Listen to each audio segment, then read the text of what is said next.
Channel 4 News. On April 20th, an oil rig in the Gulf of Mexico caught fire after an explosion. This was a BP licensed drilling rig that was created in December of 1998. On April 22nd, the rig sank 5,000 feet into the Gulf and the oil spread for miles. Now, we are finally seeing results to the cleanup effects that have been taken. As you know, many animals were affected by this disaster.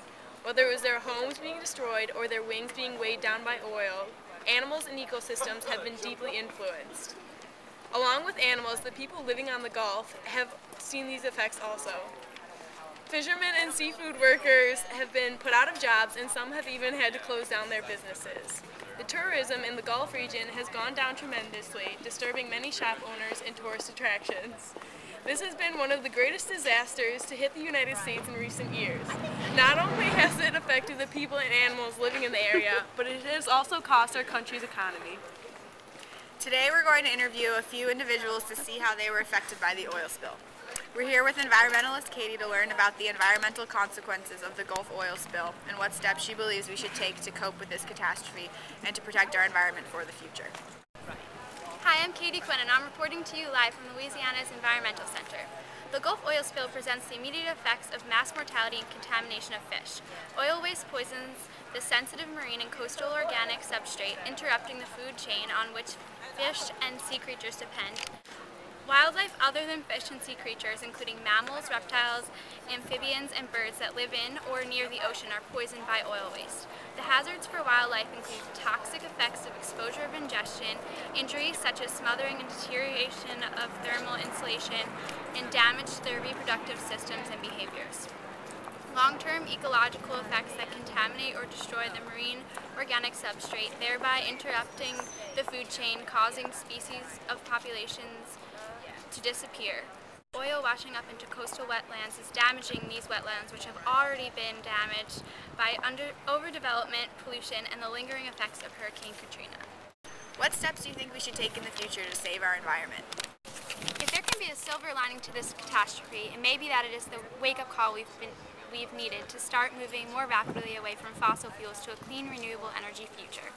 For starters, we can all begin to reduce our own oil consumption and opt for clean and green energy sources whenever possible. We, as environmental scientists, are making large strides with biodiesel.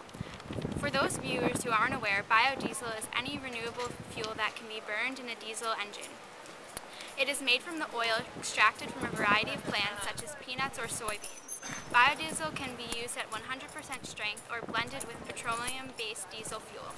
The only issue is biodiesel is not currently widely accessible, but as the public continues to see how our use of fossil fuels are hazardous to the environment and quickly fleeting, we hope to see a greater push for green energy.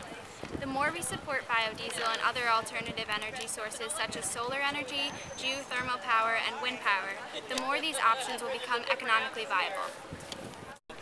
Thank you, Katie, and now we're going to talk with fisherman Bo to see how his fishing business has been affected by the oil spill.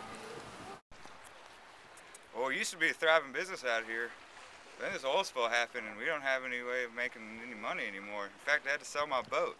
Now that the fishery's back open, I mean, that's great. But I don't have a boat anymore. Not to mention, all the fish are still covered in oil, so I don't really know how I can profit off of this. The government says they're going to give us money, but it's not going to do enough to feed my family, you know? So what are your suggestions for the future? Well, that's hard to say, really. I mean, at this point, the damage has been done. Now I just need a way to start fishing again, and for those fish to be able to get sold, or else I'm out of luck. Thank you to the correspondents that provided the information for today's broadcast. For more information, go to the College of Charleston website and click on Geology and Environmental Geosciences. Excuse me, you got any comments on the recent oil spill? No comment. No comment. I just want my life back. And that's the way the cookie crumbles.